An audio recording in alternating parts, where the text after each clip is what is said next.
Hi everyone, it's Evangeline here at etrailer, and today we're taking a look at our Hollywood Racks Destination 4 bike platform rack here on our 2019 Honda Passport. So the Destination Bike Rack is when you want to upgrade from a hanging rack, but you don't want to spend too much money to do so. So this does provide you that platform rack experience where your bikes are stable, sturdy, a little bit separated compared to when they're on a hanging rack, but it's still relatively lightweight and at a good price point. So let's take a look at the way our rack works when it comes to mounting our bike. So we have 2 wheel straps, and our third mounting point is this frame mount. So that's going to be a little bit special about the Hollywood Racks is you have a 360-degree rotation. So depending on your bike's frame, you can go up, down, left, right, as well as around in order to mount that frame. But when you want to take your bike off, you start at the wheel straps. So you press this lever, and then you pull that strap up, out, and as to the side so it doesn't get tangled up in your spokes. Do the same for the rear wheel strap. Press that lever, pull up, put that to the side. Then you come over here to the frame mount.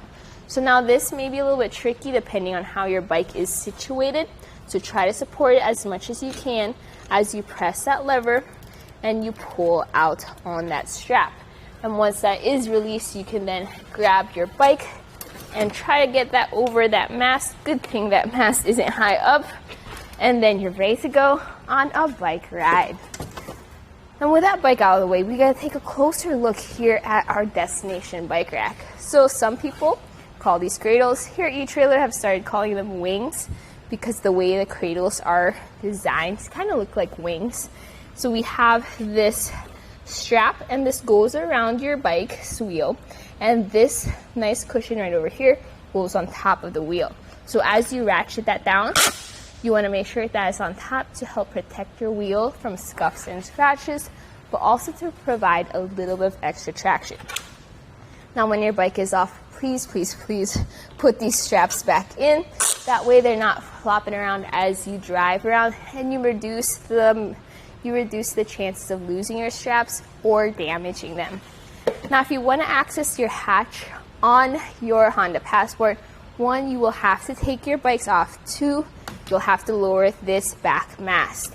To do so, you loosen this knob right over there, just enough to take this anchor out, and then tighten that back into place. That way you have enough clearance to lower this mast. You may have to move these frame mounts a little bit to get yourself some room. I like to put these away. That way they are secure. And what I like to do is I like to use the wheel strap on the bike rack, and that's what's going to go around that mast, and that's what's going to hold that down right there. So as you can see, with that mast down, we now have access to our hatch, plenty of room between our door and our bike rack, allowing us to get in there, maybe grab our bags, our waters, our helmets without having to take the bike rack off. You still do have to take the bikes off. So compared to other bike racks which can tilt away with the bikes on, kind of like the Cruette Transfer or our other 4 bike racks you can see here at etrailer, it's still going to get you onto the trail relatively faster than if you have to take this off completely. Now this does have a 35-pound weight capacity. If you have heavier bikes, maybe it's not the best fit, but for normal bikes, they're usually within that 35-pound weight. This is also a bit of a longer bike rack since you can carry 4 bikes on it.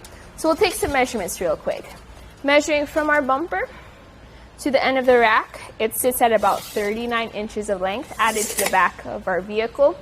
And this is already a longer SUV. So whenever you back into your garage or try to park into a tight spot, please remember that that's a good amount of length added to the back of it, and make sure that you have enough space in your garage as well. We'll also take a look at ground clearance. So ground clearance is going to be underneath the tray at the center. It sits at 26 3/4 inches. Underneath the wings, it sits at 22 inches.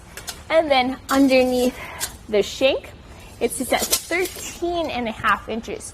So there's a significant shank rise from the bottom to the top whenever you go over steep inclines, like driveways or hills.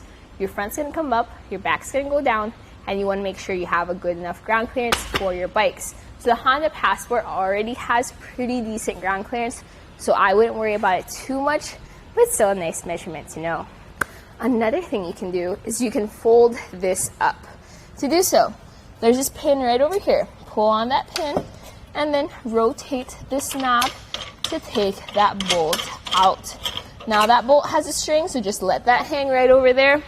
As you come over to this side, lift this up, line it up with that hole right there. To put that bolt back in, tighten that down completely, and use that pin you just took out to secure, or use that clip, there you go. Use that clip to secure that bolt. All right, so this is the folded storage portable position. When you don't want to take your bikes out just yet, but you also don't want to take your bike rack off, you'd fold it up like this. So we'll take some measurements again. Measuring from the bumper to the furthest point, which is going to be at the end of this mast, that's about 12 inches of length added to the back of your car. Big difference compared to when it was folded down. Closest point is going to be right over here. There we go. Right where the bumper comes close to that frame mount, and you have about 2.5 inches of distance there. Now this does not move any closer, so no worries at all about this accidentally making contact with your car. With it folded up though, notice how our rear window is completely visible. Our taillights are visible to each side. Good thing the Passport is extra wide.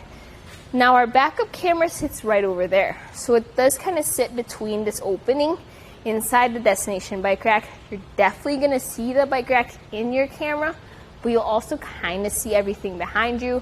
So that's something you're gonna have to work with, as well as how this does kind of cover your license plate. Okay, let's talk about how this fits into our hitch.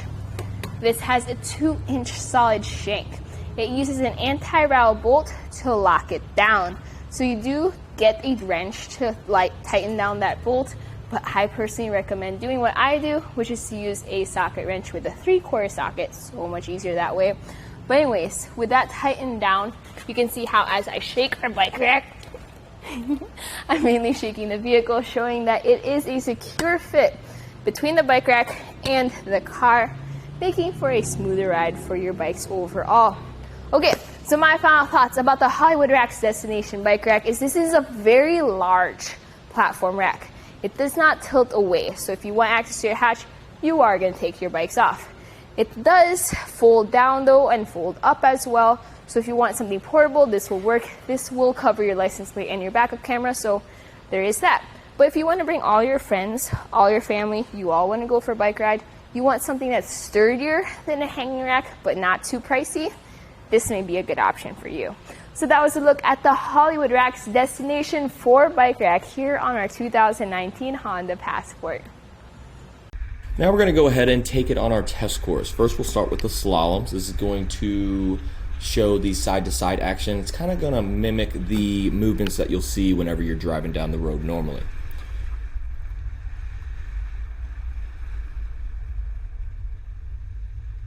Now we'll have the alternating speed bumps. This is going to be more so like the uneven roads and some of that uneven terrain you might be traveling on, and see how it holds up.